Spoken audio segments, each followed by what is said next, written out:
শহরের বাবু যখন মলে নিয়ে আসেন। শহরের বাবু আজ আনিছে আমাকে মলে। আর দেখো কত লাইট চারদিকে, আমি তো বুঝতেই পারছিলাই, আমি তো মনে হচ্ছে রাজপ্রাসাদে আসি গেছি আর খাইতে নাই আসিছেন। কত সুন্দর বাবা, এই কি খাবার। আমার তো বড় রাগ হচ্ছিল যে এইগুলো বাবা কেনে দিচ্ছে, দুটি পান্তা ভাত দিয়ে দিত তাও ভালো হতো। কি একটা বুড়ার ছবি লাগাই দিয়েছে আর এত এত পয়সা নিচ্ছি। বাবা রে কি কালো কালো, ছি ছি ছি বাবা। আবার বলছেন খাতে, দেখি এ বাবা রে।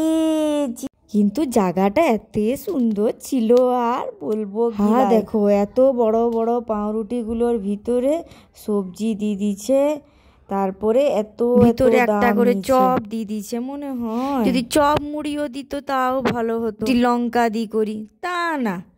এগুলো দেখো আবার কি ছোট ছোট বলের মতন খাই করি দেখি তো।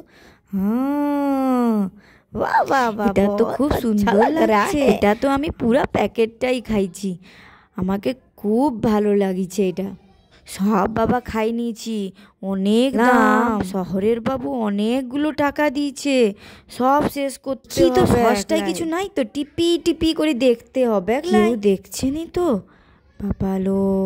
বাহ হয়ে গেছে, সব হয়ে গেছে, সব খাই নিয়েছি, কিছু করি নাই বাবা। এত লাইট মনে হচ্ছে যেন শহরের বাবু বলছেন দেখো আবার দেওয়ালে ঘড়ি। বাহ দেওয়ালে দেখো কত গাছ পড়ে গেল রে, কত ভালো হতো তো।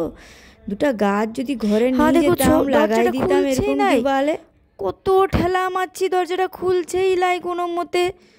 কি করে যেতে হবে বুঝতে পারছি লাই, সারা রাত কি এখানেই থাকতে হবে লাই, কিছুই বুঝতে পারছি না কি করবো। ঠেলা দিচ্ছি প্রচুর প্রচুর। যা খুলি গেছে রে, খুলি গেছে। চলো চলো ঢুকি যাই ঢুকি যাই।